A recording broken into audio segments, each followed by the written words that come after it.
बोलो जयकारा बोल मेरे श्री गुरु महाराज की जय।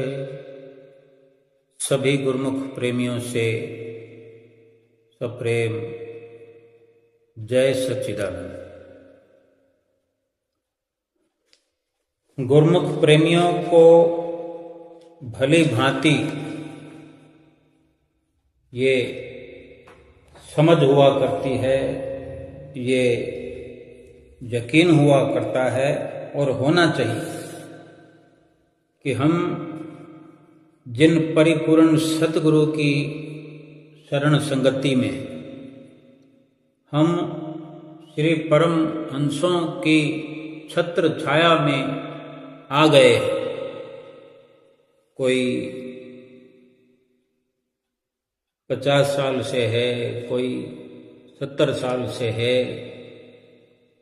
और हमारे परिवार के हमारे साथ रहने वाले बुजुर्ग, हमारे साथ रहने वाले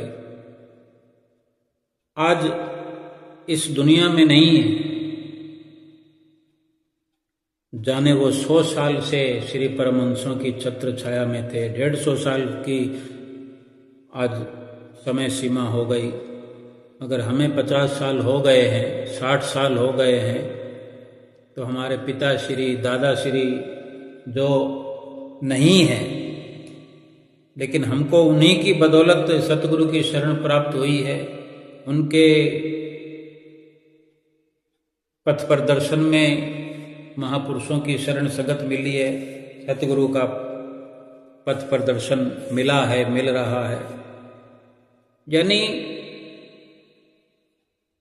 ठीक से समझने का भाव यह है कि हम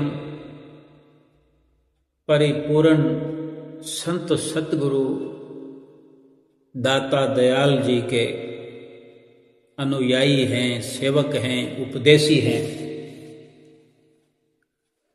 सतगुरु दयाल देश के वासी हुआ करते हैं।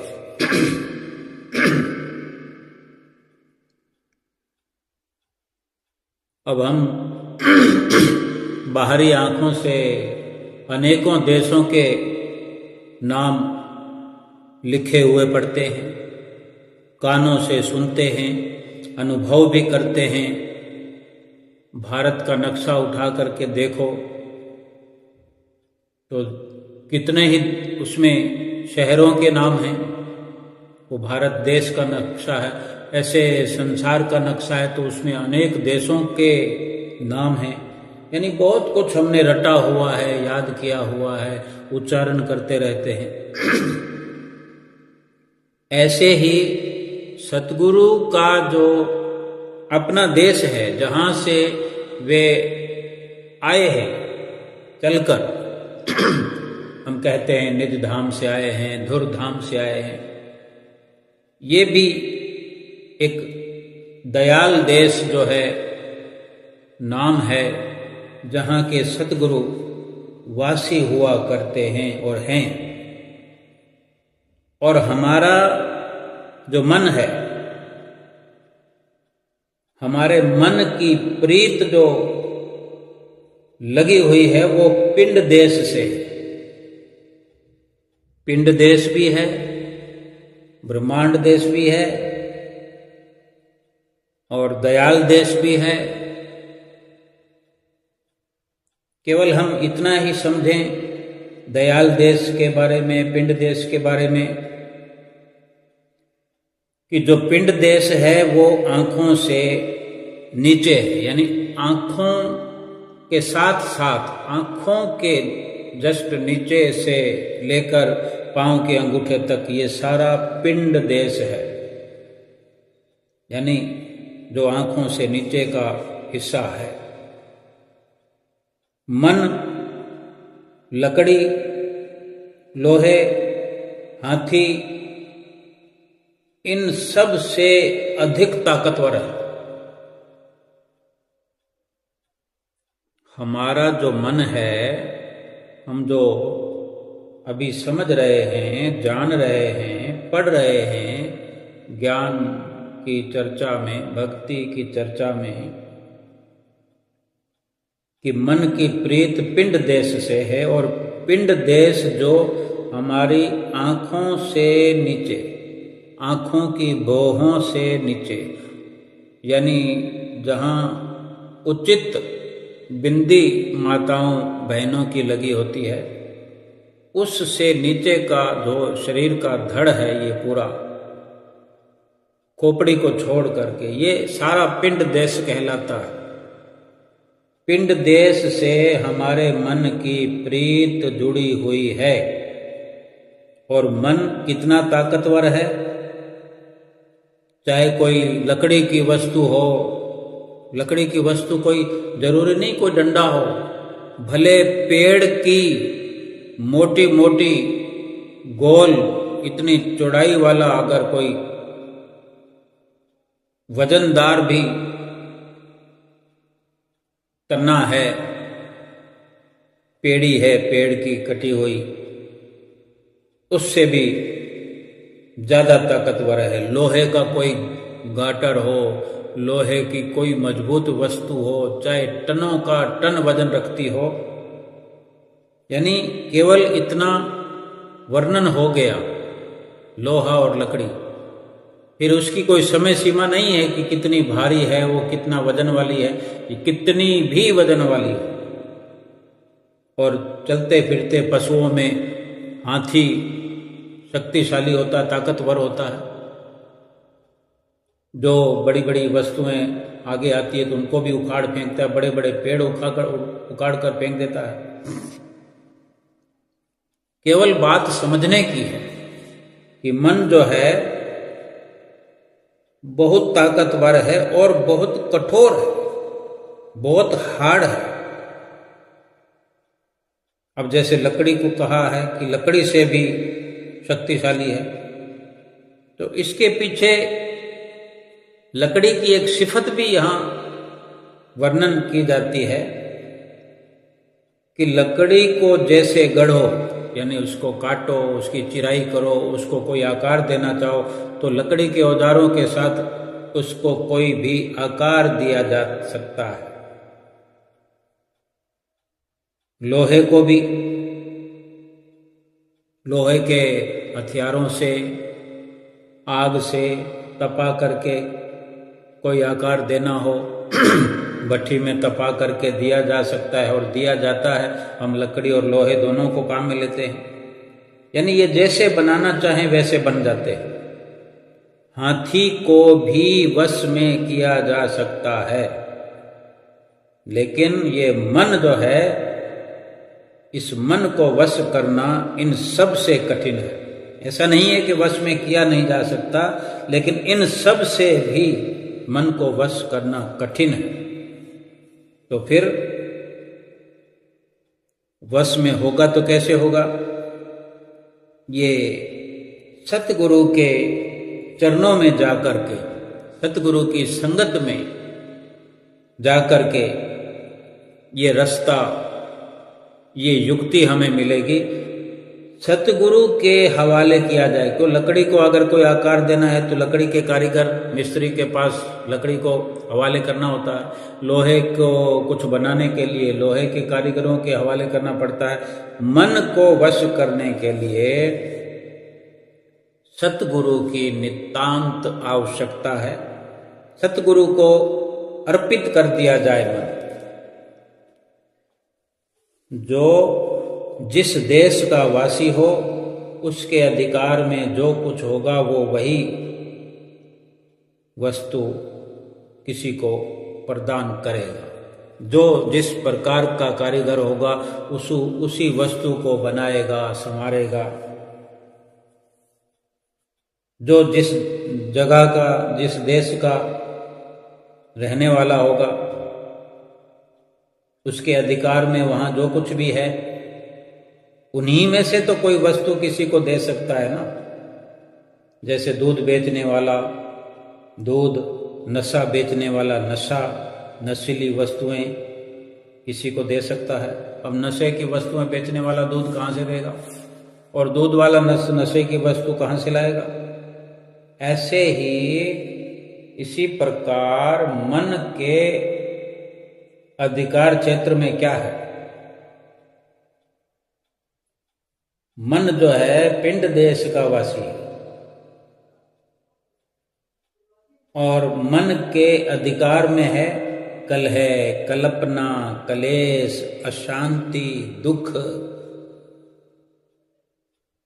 और काम, क्रोध, लोभ, मोह, अहंकार। ये जो 5 विकार हैं, 5 चोर हैं, डाकू हैं, दुख देने वाले हैं, ये मन के साथी है, गैंग है। ये मन के साथ काम करने वाले हैं। ये मन इन सब का प्रधान है, मुखिया है। और इसकी प्रधानी, मन की प्रधानी क्या है? पिंड देश तक है। पिंड देश की हद हमारे पांव के अंगूठे से लेकर आंखों के नाक के खत्म होने पर दोनों आंखों के बीच जहां माताएं बहनें भी बिंदी लगाती हैं और गुरमुख भाई भी लगाते हैं, वो शायद ऊपर लगा सकते हैं, लेकिन ठीक ठीक जगह समझने के लिए इतना काफ़ी है कि दोनों आईब्रोज के, दोनों आंखों के बीच का वो हिस्सा जहाँ पर बिंदी लगती है, जिसको शिव नेत्र, तीसरी आंख कहा करते हैं। वर्णन में भी हम पढ़ते हैं, सत्संग में सुनते हैं, पहले भी हम अनेक बार जिक्र कर चुके हैं और इस पर चर्चा होती रहती है। ये अहम पहलू हैं भक्ति परमार्थ के समझने के लिए। अब इस मन की और मन की सेना की पहुंच जो है पिंड देश तक ही है, यानी जहां बिंदी लगती है वहां तक, और फिर वहां 10वां द्वार शुरू होता है, तीसरा नेत्र, शिव नेत्र। वहां से ऊपर इसकी पहुंच नहीं। और इसके इंद्रियों वाले सुख इसको, मन को बहुत अच्छे लगते हैं। कुछ खाना हो, पीना हो, किसी भी प्रकार के इंद्रियों के सुख भोग, यानी जिनमें सुख की झलक तक भी नहीं, वही सब भोग इस मन को और मन की सेना को प्यारे लगते हैं। फिर भी हम जीव मन की इच्छा पर चलकर इन बिना सुखों वाले, या कहें कि क्षणभंगुर सुख इसलिए कहते हैं कि एक क्षणिक सुख मिलता है, फिर लंबी दुख की दास्तान चल पड़ती है, लहर चल पड़ती है, फिर दुख ही दुख मिलता है। सुख थोड़ी, वचन भी आते हैं कि ये जो संसार के लुभावने फल का दर्जा देकर, फल की उपाधि उदाहरण देकर समझाते हैं कि ये फल मीठे जहर भरे, सुख थोड़ा विपदा घनेरी। महापुरुषों के अटल फैसले हैं कि जो संसार के जितने भी सुख हमें लगते हैं, मिठाई खानी हो, सोना गहना पहनना हो, सुंदर सुंदर कपड़े पहनने हो, आभूषण से श्रृंगार करना हो, जूते चप्पल, आजकल हर एक वस्तु ऐसी ऐसी आती है कि लोग देखते ही रह जाते हैं। करोड़ों की घड़ी आती है, करोड़ों के हार आते हैं हीरे जड़े हुए, पहन लेते हैं तो दूसरे देखते ही रह जाएंगे, इसीलिए हम पहनते हैं। बस यही नशा होता है कि हम पहन करके दिखाएंगे, लोग देखेंगे, हमें अच्छा लगेगा, सुख मिलेगा। वो सुख कितनी देर मिलेगा? कोई नया कपड़ा पहन लिया, हजारों की ड्रेस है, 50,000 का कोई जोड़ा हमने लिया, 1 लाख की कोई ड्रेस हमने खरीदी, या इससे भी महंगा, जितनी मर्जी हम सोने की तार लगी हुई साड़ी बनवा लें, सोने की तार लगा हुआ कोट पैंट बनवा लें, करोड़ों का बन जाएगा। वो सुख हम खुद अनुभव करें कि उस अगर करोड़ों की ड्रेस को पहनकर, चाहे आदमी या औरत या कोई बच्चा या बुजुर्ग, पहन करके कितने दिन तक इतराएगा? थोड़े दिनों के बाद उसको देखना बंद कर देंगे लोग। पहले तो सोचेंगे कि वाह क्या सूट है, क्या साड़ी है, करोड़ों की है, पूरी साड़ी में सोने की तार लगी हुई है, और ये भी बताना पड़ेगा, तभी हम चर्चा में आएंगे, हमें सुकून मिलेगा। तो ऐसा सुकून अधिक समय का नहीं होता। इसलिए महापुरुष कहते हैं कि चाहे खाने पीने की वस्तु हो, ब्याह शादी की हम देखते हैं सैकड़ों गिनती की मिठाइयां वहां लगी होती है, जहां करोड़पतियों और अरबपतियों के घर शादी होती है, गिनती कराने के लिए कि वहां पर 500 आइटम थे, इससे भी ज्यादा होते होंगे। हम चाहे बेशक 20-25 जहां आइटम हो वहां गए हों, 50 वाली जगह गए, लेकिन दुनिया में हमारे भाई बंधु बहुत हैं ऐसे जो 500 आइटम वाली शादी में भी गए हों। भाव कहने का ये है, ये सब इंद्रियों के सुख है। कोई जिह्वा का सुख है, कोई आंख का सुख है,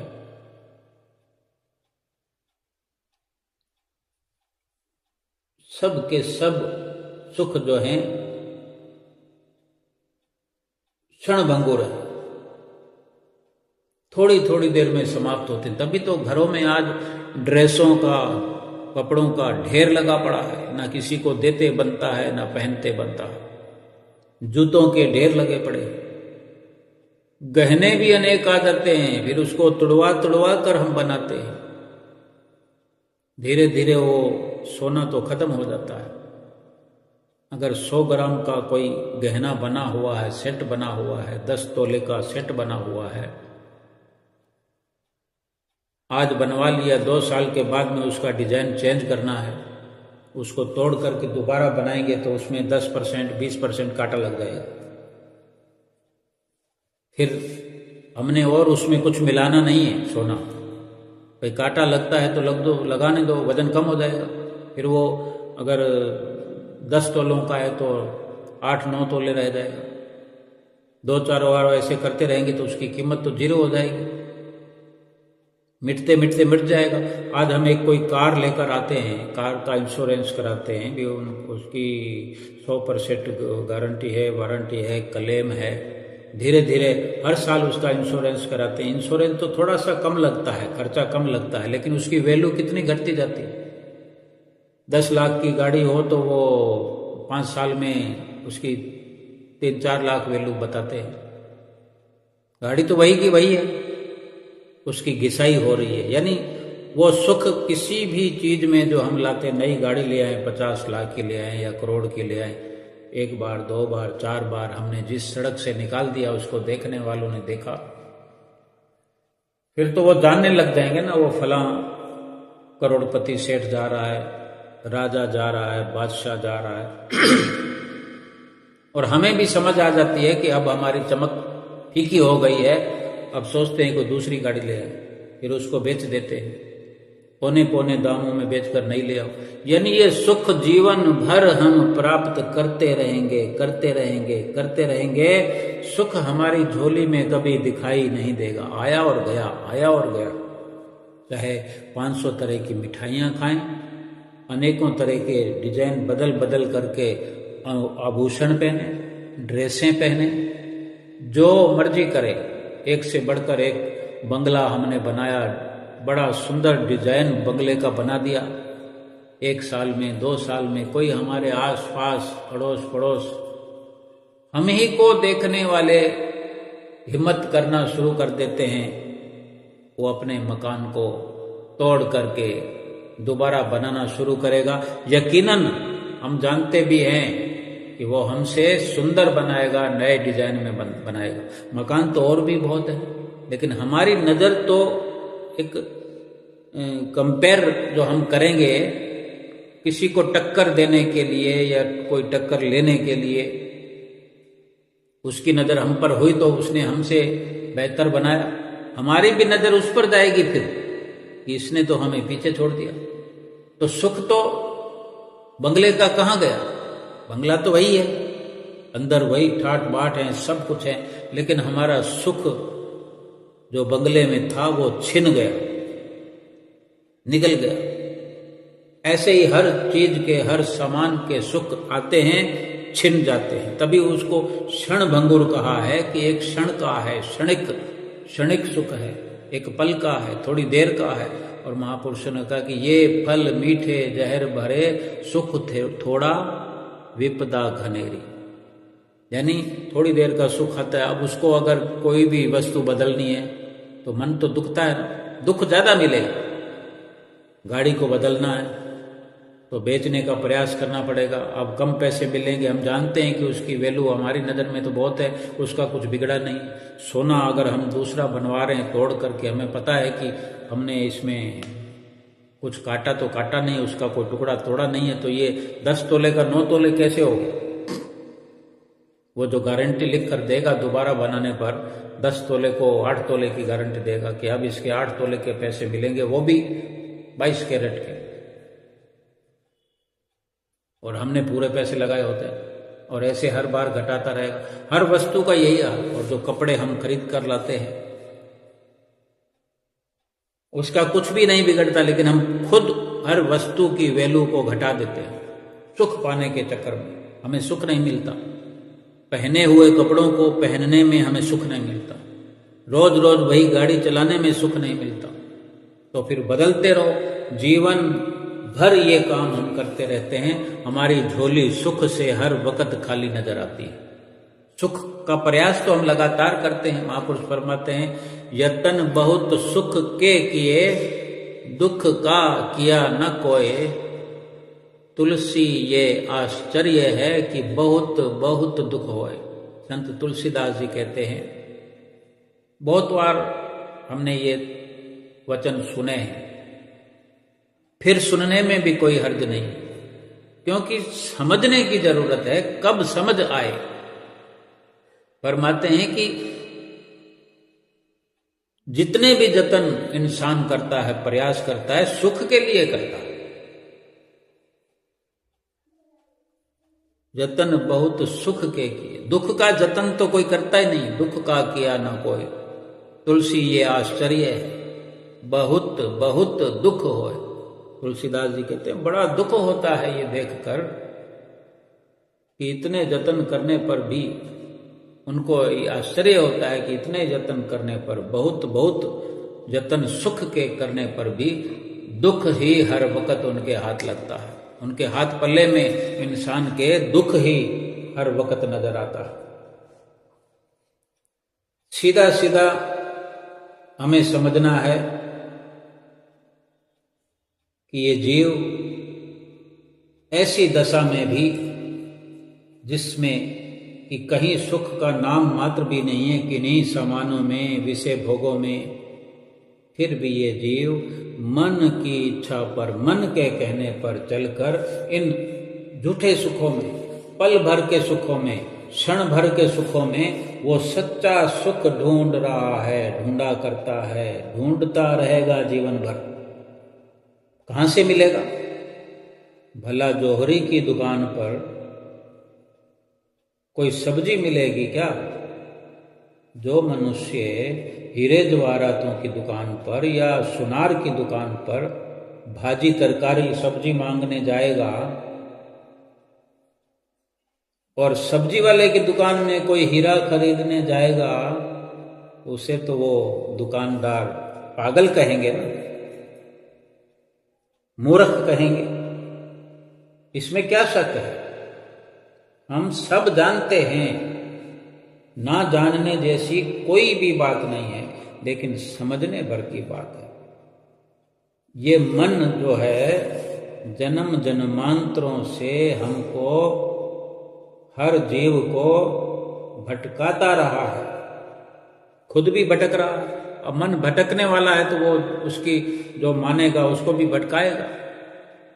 मन के अधिकार क्षेत्र में यही सब कुछ है।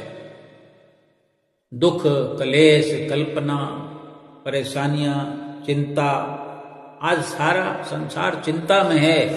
चाहे कोई झोपड़ी में रहने वाला है या कोई बंगले में रहने वाला है, अगर चिंता में है तो यकीनन मन के पीछे पीछे पीछे पीछे चल रहा है। जब तक चलता रहेगा दुखी ही रहेगा।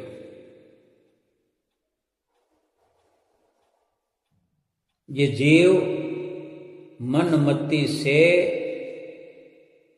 मायावी पदार्थों में, समानों में सुख की चाहना करता है, सुख खोजता है, ढूंढता है।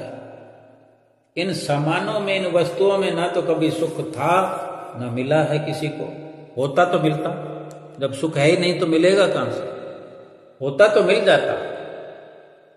इतने अटल अटल फैसले महापुरुषों ने दिए। कबीर सब जग दुख भरा, सुखिया नहीं कोई। सुखिए केवल संत जन जाके, सतनाम धन होए।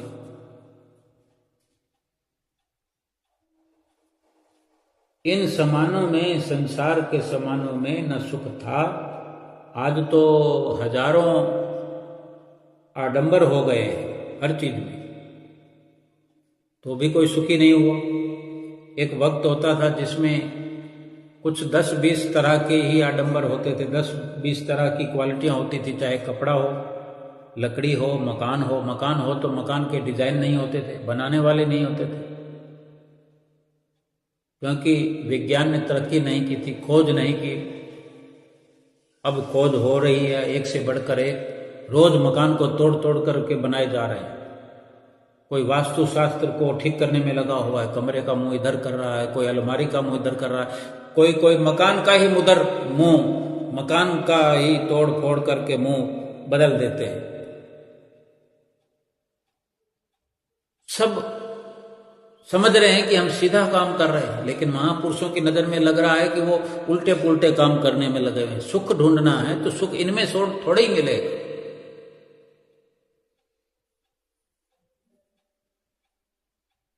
सुख और शांति जो है, सतगुरु की रहनुमाई के बिना कभी नहीं मिलेगी। सुख, शांति और आनंद का भंडार वक़्त के परिपूर्ण सतगुरु है। क्यों? वो दयाल देश के वासी हैं, पिंड देश के नहीं। दयाल देश पिंड देश की सीमा से ऊपर चलकर हमारे इसी शरीर के अंदर दयाल देश है, इसी शरीर के अंदर सतगुरु वास करते हैं। ये रास्ता है, पिंड देश के समाप्त होने पर जो 10वां द्वार है, ये रास्ता है, ये शुरुआत है सतगुरु के पास पहुंचने की, सतगुरु से मिलने की। सतगुरु के अधिकार क्षेत्र में जो सुख व शांति का, आनंद का भंडार है, वो प्राप्त करने की शुरुआत यहीं से होनी। उनकी संगत के बिना, उनकी शरण के बिना, उनकी रहनुमाई के बिना, उनके आशीर्वाद के बिना सुख नहीं मिल सकता, नहीं मिल सकता, नहीं मिल सकता। ये मन लकड़ी, लोहे और हाथी के समान है, तो लकड़ी को लकड़ी का कारीगर सुधारेगा, लोहे को लोहे का जो कारीगर है वो सुधारेगा। सुपुर्द करना पड़ता है ना। जब सुपुर्द कर देते तो कैसे लोहे को संवार कर क्या का क्या बना देते हैं। अगर उस लोहे को भट्टी के अंदर तपता हुआ देखें, गला देते हैं उसको, और जब वो अपने कारीगरी से उसको तराशते हैं तो क्या लोहा, क्या सोना, क्या चांदी, हर धातु को उस प्रकार के कारीगर उसको संवार करके ऐसा आभूषण बना देते हैं, कुंदन बना देते हैं। लकड़ी के ऐसे ऐसे कारीगर हैं, कलाकार हैं, लकड़ी के दरवाजे बना रहे हो और अनेक प्रकार के लकड़ी के फर्नीचर हैं। वे सब तैयार होकर फिर किसी न किसी सुंदर रूप में जब बदल जाते हैं, ऐसे ही हाथी को भी अंकुश करने वाला कारीगर करता है। जो हाथी को चलाता है वो जानता है उसको सुधारने का, उसको ठीक से चलाने का क्या तरीका है। हर कोई तो नहीं कर सकता। तो ऐसे ही मन को रोज का रोज सतगुरु के उपदेश का चाबुक लगाया जाए तो ये मन भी जीव के वश में आ जाएगा। जीव जिस मन के पीछे पीछे पीछे फिरता है, फिर ये मन जीव के पीछे पीछे यानी हमारे पीछे पीछे फिरेगा। जब तक इसका वश चलता है, जब तक इसकी पेश चलती है, सिक्का चलता है, तब तक तो ये जीव अपने पंजे से, तब तक ये मन अपने पंजे से जीव को नहीं निकलने देता। संत तुलसीदास जी फरमाते हैं, मन तरंग तन में चले, आठों पहर उपाव, थाह कधी पावे नहीं, छिन छिन छल पर भाव। फरमाते हैं कि मन जो है समुद्र की लहरों के समान कभी एक जगह ठहरता ही नहीं है।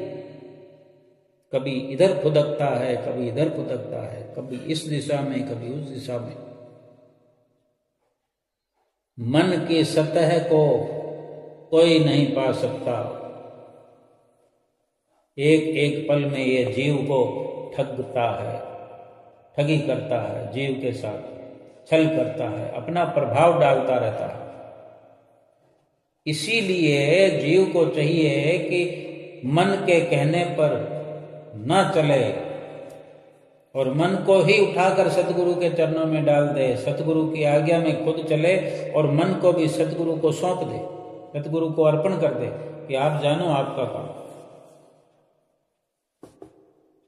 महापुरुष फरमाते हैं, गुरबाणी में कथन आया है, गुरु की मति तू ले अयाने, भक्ति बिना बहु डूबे सयाने। और मन को सही मार्ग पर लगाने के लिए सतगुरु की पूरी जरूरत है। हर हाल में सतगुरु की जरूरत है। सतगुरु ही इस जीव के मन को भक्ति के रास्ते पर लगा सकते हैं। सभी संत महापुरुषों ने अपने अपने समय में इस मन को वश में करने का एक ही तरीका बताया। परम संत कबीर साहब जी उपदेश देते हैं, अपनी वाणी में फरमाते हैं, मन मुरीद संसार है, गुरु मुरीद कोई साध, जो माने गुरु बचन को, ताका मता अगाध।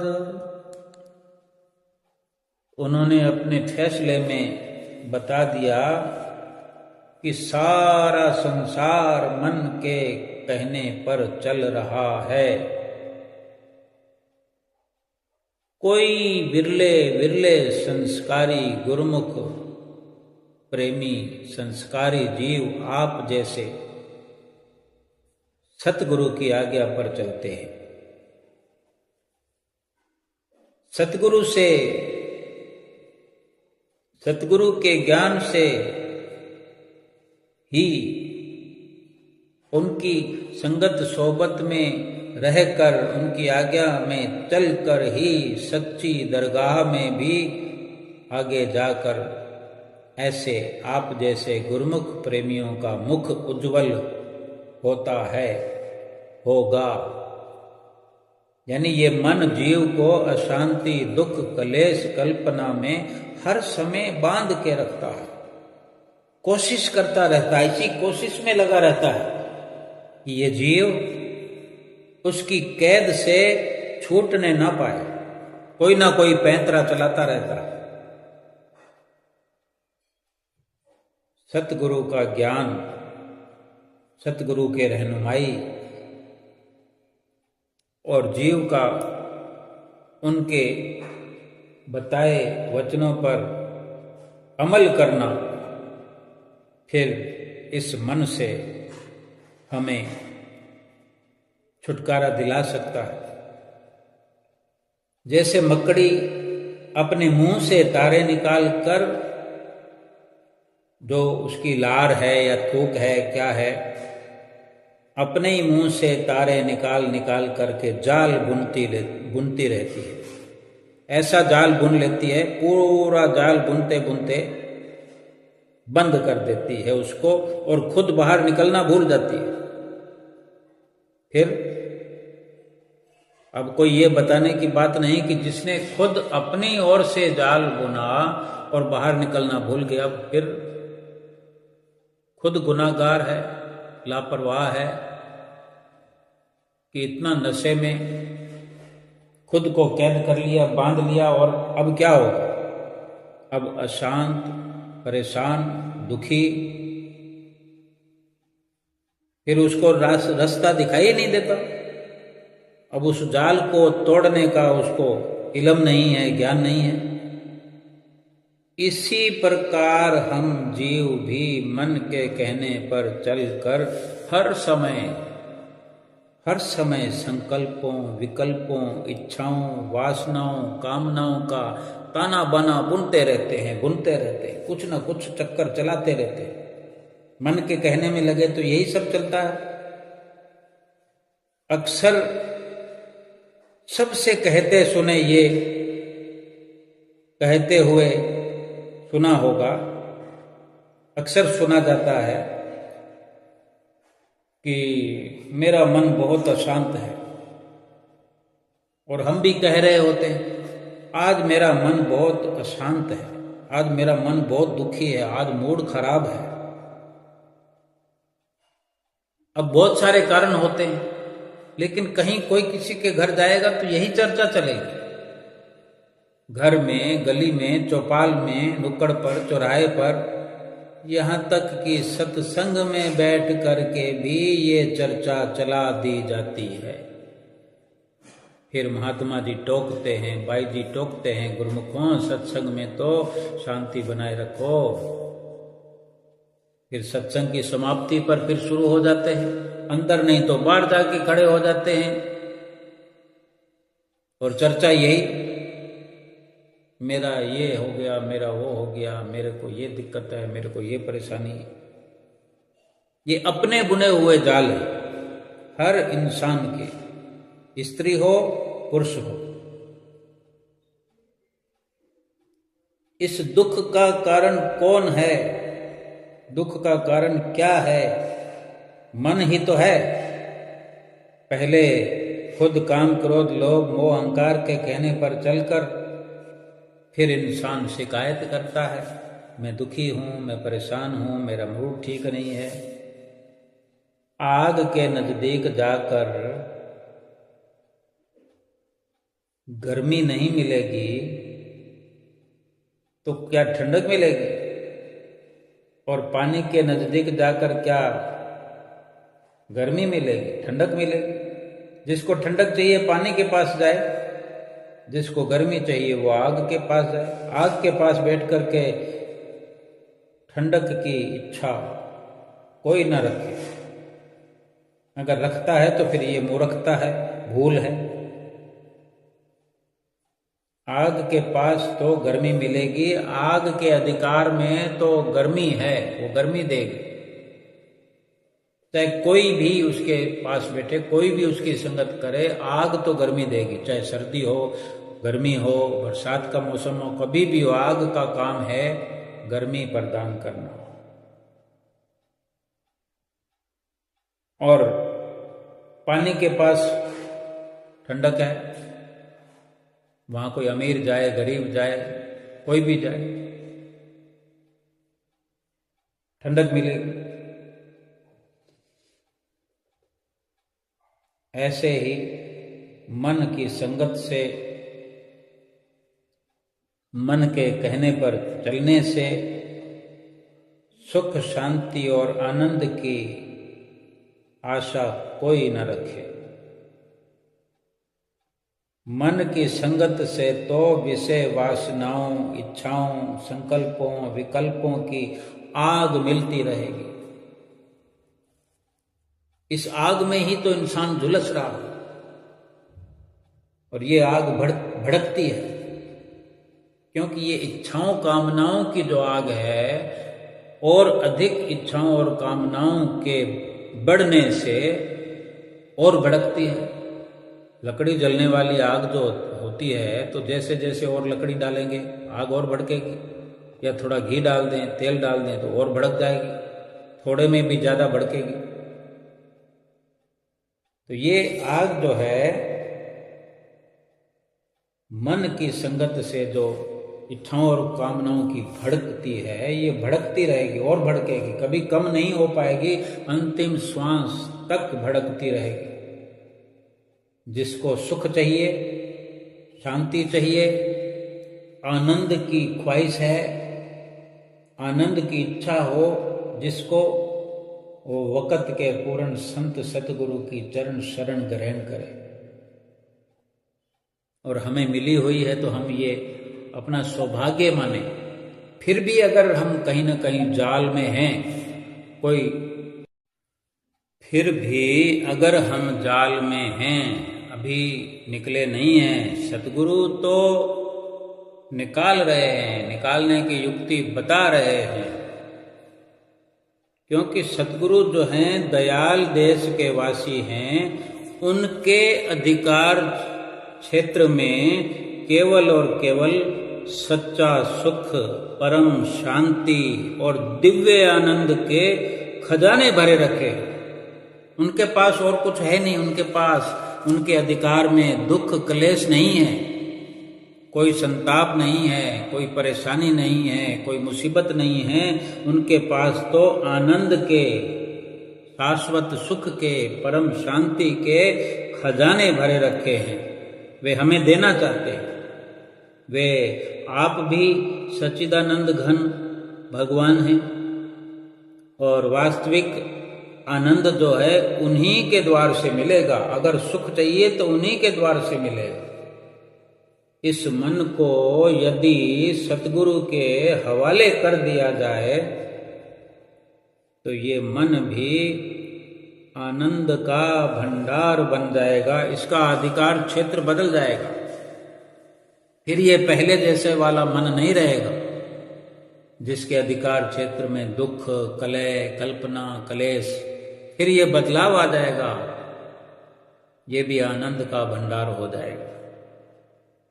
संत तुलसीदास जी ने अपनी वाणी में वर्णन किया है, जल ओला गोला भयो, फिर घुल पानी होय, संत चरण गुरु ध्यान से, मन घुल जावे सो। क्या फरमाते हैं कि जैसे पानी ही जम करके ओले और बर्फ का रूप बन जाता है, और सूर्य की गर्मी से पिघलकर फिर वो अपने वास्तविक रूप में आ जाता है, यानी पानी बन जाता है। इसी प्रकार संत महापुरुषों के श्री चरणों में जाने से, चरणों में बैठने से, संतों महापुरुषों के ध्यान से मन, जो कि पहले बर्फ और ओले की तरह होता है, जमा पड़ा होता है, बिगड़ा पड़ा होता है, फिर जो संत महापुरुष नाम बताते हैं, शब्द देते हैं, उस शब्द में ये जब मन घुल जाता है तो वहां से फिर आनंद, शांति को प्राप्त कर लेता है। इसीलिए सदा स्थायी रहने वाले सुख को प्राप्त करने वाले जिज्ञासु को ये चाहिए कि मन को पूरी तरह सतगुरु के हवाले करे।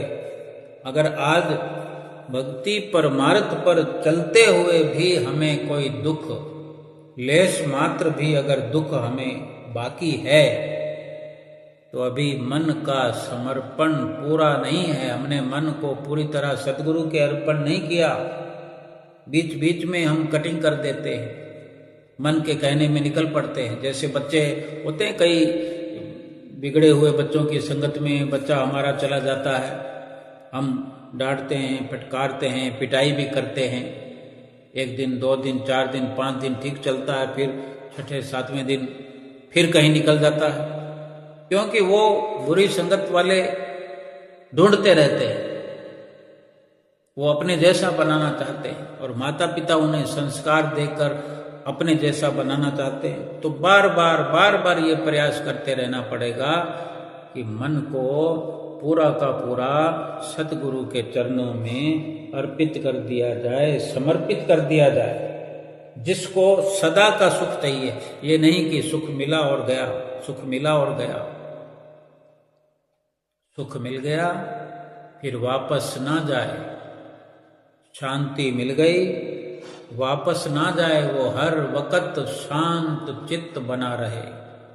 शांति तो वही है, सुख तो वही है, तो एक बार मिल जाए तो फिर जीवन से निकलकर कभी जाए नहीं। जब भी कोई हमसे पूछे क्या हाल है तो हम कहेंगे मस्त है, आनंद है, शांति है, सतगुरु का आशीर्वाद है, सतगुरु की दया है।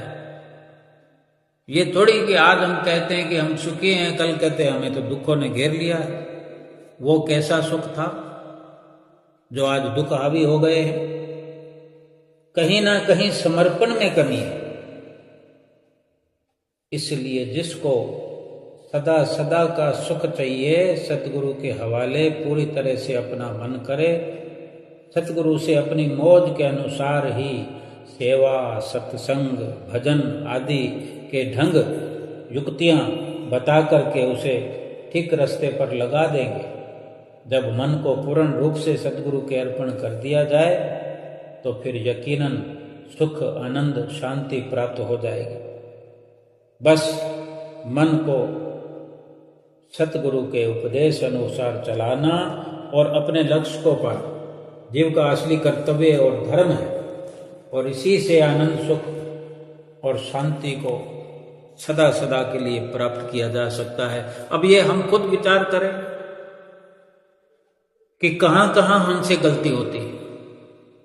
हम 4 बातें सतगुरु की मानते हैं, एक बात अपनी खुद की बीच में डाल देते हैं, एक कहना हम अपने मन का मान लेते हैं, तो वो सब किया कराया मिट्टी हो जाता है। जो भी सतगुरु उपदेश करते हैं उसको शिरोधार्य करके यकीन रखते हुए, सीधी सी बात अगर समझ में आ जाए कि हमारे जो सतगुरु हैं, श्री गुरु महाराज जी जो हैं, आनंदपुर में भी विराजमान हैं, प्रयाग धाम भी हम जाकर के दर्शन करते हैं, और घट घट में विराजमान हैं, घर घर में विराजमान है। ये सारा तो यकीन का ही खेल है। और जो ये यकीन आ जाए कि दयाल देश के वासी हैं, तो फिर हम क्यों अपनी सुरती को, अपने ध्यान को, तसव्वुर को काल के देश में लगा करके बैठे हैं? मन तो काल का एजेंट है। जब तक वो सतगुरु के हवाले नहीं होता तब तक तो वो काल की दलाली करता है, और हम उसी के साथ हैं, उसी की सीमा में हैं, दुखों से भरा हुआ उसका दायरा है, तभी दुखी हो रहे हैं ना। जब हमें दयाल देश के सतगुरु मिले हैं, दयाल देश के वासी हैं, तो हम अपनी सुरती को, अपने ध्यान को दयाल देश में, सतगुरु के देश में, सतगुरु के साथ रहेंगे तभी तो पहुंचा पाएंगे। हमें जो भजन सुमरन का रास्ता बताया जाता है, भजन करवाने की प्रेरणा देते हैं, भक्ति का संदेश नित्य प्रति हमको देते हैं, वो हमें अपने साथ ले जाना चाहते हैं, हमेशा हमेशा के लिए सुखी करना चाहते हैं, शांत करना चाहते हैं, आनंदित करना चाहते हैं। हम अपने आप को पहचानें, आपको जानने का प्रयास करें, अपने आप को पहचानने का प्रयास करें कि हम क्या, हमारी हस्ती है, हम किस बड़ी हस्ती के साथ रहने वाले, उसके बराबर का हम दर्जा रखते हैं। सेवक और स्वामी में कोई फर्क नहीं है, फर्क इतना ही है कि हमने अपना मन जो है संसार को दे रखा होता है, संसार में अपनी सूरत लगा रखी होती है, यही फर्क है। और जिस दिन संसार से पूर्ण रूपेण पूरी तरह से अपना ध्यान हटा करके सतगुरु के चरणों में लगा देंगे, सतगुरु के वचनों की पालना करेंगे, आरती करेंगे, पूजा करेंगे, सेवा सत्संग सुमरन दर्शन ध्यान करेंगे और 2 घंटे भजन अभ्यास करेंगे, कोई दुख नहीं रहेगा, कोई शरीर का दुख नहीं, कोई मानसिक दुख नहीं, कोई धन का दुख नहीं, ना कोई लोक का दुख, ना परलोक का दुख, सुख ही सुख हो जाएगा, रोम रोम में सच्चा सुख भर जाएगा। बोलो जयकारा बोल मेरे श्री गुरु महाराज की जय।